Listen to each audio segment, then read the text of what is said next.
Across the South Coast, live from Solent University, you're listening to Solent Sports News.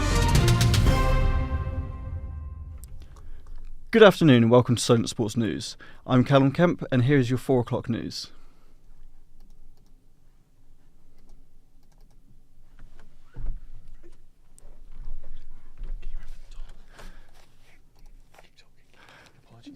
Apologies for some technical issues whilst we get the news back up and working. Southampton's match against Preston that was postponed last week due to a fire has been rescheduled for the end of April. The Saints match on Saturday managed to go ahead and they won 4-2 against Sunderland. In the Premier League, Manchester City and Liverpool drew 1-1. We have our Premier League correspondent Nikita in the studio to tell us more. Hi Callum. It's about the Jurgen Klopp and his January announcement that he will leave at the end of the season made many question. I think yes, the warm embrace between Klopp and Guardiola at the end, coupled with the feeling of classic encounter, the match was a fitting final chapter in the Premier League battle.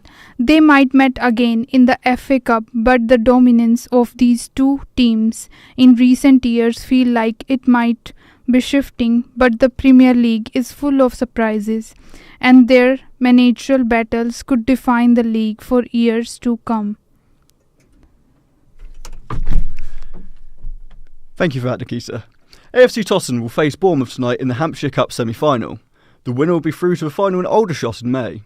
If they win the Cup, it will be the Stags' first Hampshire Cup win since 2011. Our reporter, Barney Page, went down to the Snow Stadium to find out how the club are feeling ahead of tonight's game. The road to Aldershot begins tonight.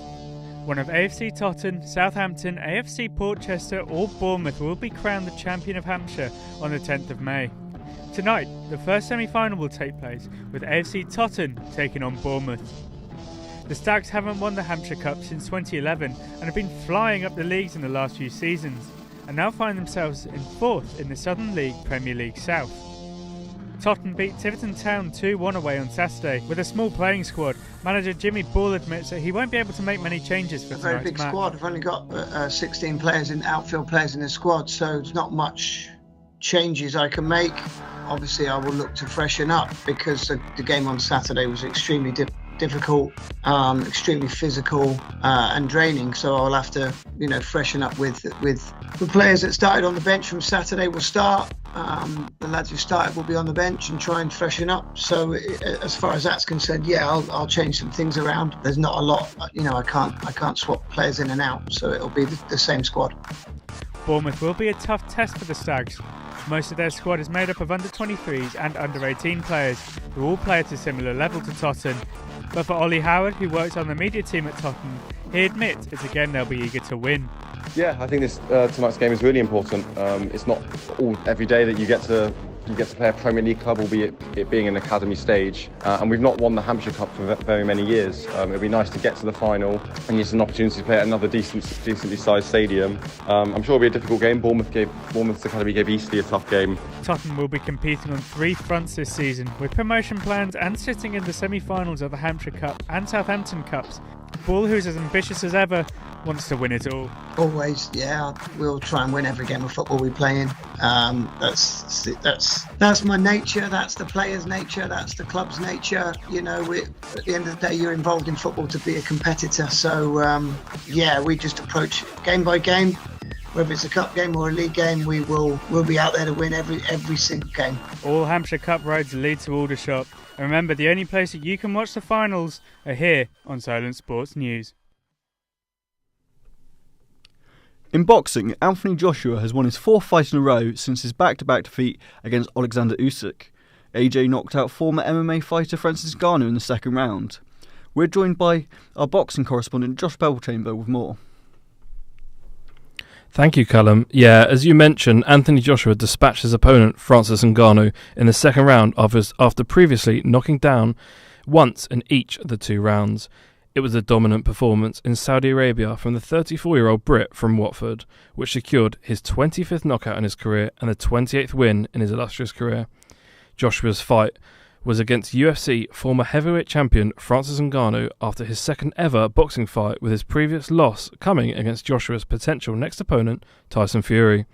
Earlier this morning, I went to Pound for Pound Palace Boxing Gym in Southampton, where I spoke to the owner, Steve Barnes, regarding the recent bout in Saudi Arabia. I think it was a fantastic performance from AJ. I've always said he can do the basics very, very well, and people just don't understand how hard it is to land straight rear hand shots like that. And not only that, he did it 3 times in a row. So yeah, credit to AJ. It's quite amusing actually how many people sort of count AJ out because he might have a loss or two, but look, he's a high performance athlete. He does the basics extremely well, and he deserves to be up there. And people can't jump the ladder. He's worked hard to be up there with the best of them. So people shouldn't think that they can get in the ring and stand any chance against him, really. While in the boxing gym stood next to a life-size black and white mural of Anthony Joshua, I spoke to some professional boxers and asked them what they thought about the next move in Joshua's career and what they thought he should do. I think just unifying the division.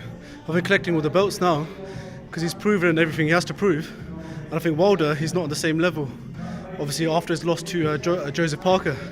I mean, it was a good fight for AJ. All he's done just executing his plan, and he's done it so perfectly. So I'm proud of him. Undisputed. I think he's ready for that. He showed us how close he is, how good he is as a top heavyweight. So I think the win of Fury and Usyk is gonna get him next. Good fight for AJ. I was expecting him to win, but not in that way.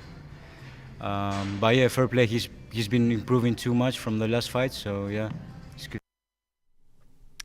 Josh, what do you think is next for Anthony Joshua?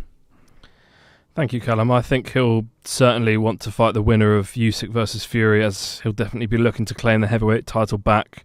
However, his recent run of form, he may have some fights beforehand. He may have to fight the likes of hard-hitting Deontay Wilder and potentially even Joseph Parker, who'll be looking to defeat him first before he can get his heavyweight title back. In fact, Joshua actually said in his post-fight press conference that he won't be fighting in 5 years' time. So I'm sure some fans will certainly desire some big fights before he calls it quits to the end of his career in 5 years' time, or potentially even before that, as he has got some big fights he hasn't had in his career with the likes of Wilder and Fury. And talking of Tyson Fury, his fight versus Usyk is set to take place on the 18th of May, so we may not know what is next until then. When there is a winner and someone has won that fight, then you can see fans potentially leaning towards an all-time British fight with Joshua Fury, as some fans don't really want to see Usyk versus Joshua 3, as they feel they've seen it twice and they'd prefer an all-British all-time fight. But it's definitely an exciting story which I'm sure will unfold later this year. Thank you very much, Josh. Saturday's Saudi Arabian Grand Prix saw Max Verstappen and Red Bull take their second win of the season, but the star of the show was 18-year-old Oliver Biermann. Biermann came in from the F2 team after Carlos Sainz withdrew from the race with appendicitis. The Essex-born teenager finished 7th, 2 places above Lewis Hamilton.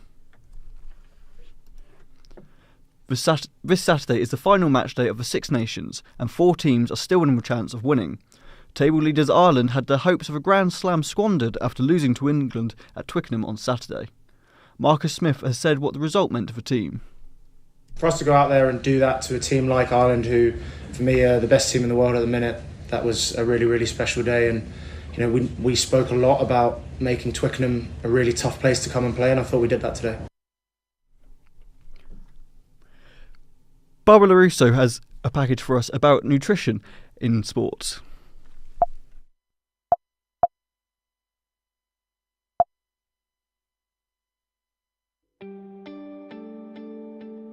Whenever it comes to sport, nutrition becomes a key factor to consider in order to ensure a good performance, especially in young athletes.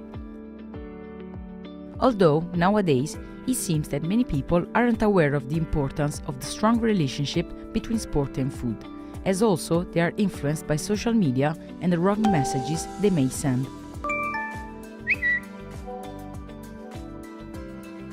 Speaking to Southampton Bitterns personal trainer Amy Walsh, we understand how this topic is relevant and should be more outspoken. Exercise is really important, but what you eat is massively important. It's about trying to have that balance of exercising and getting the nutrition right as well. With social media, people get very confused. I think it needs to be looked at from a really early age. Universities and schools putting on workshops, having tools, whether it's social media, they have apps and things like that you can start to use as well.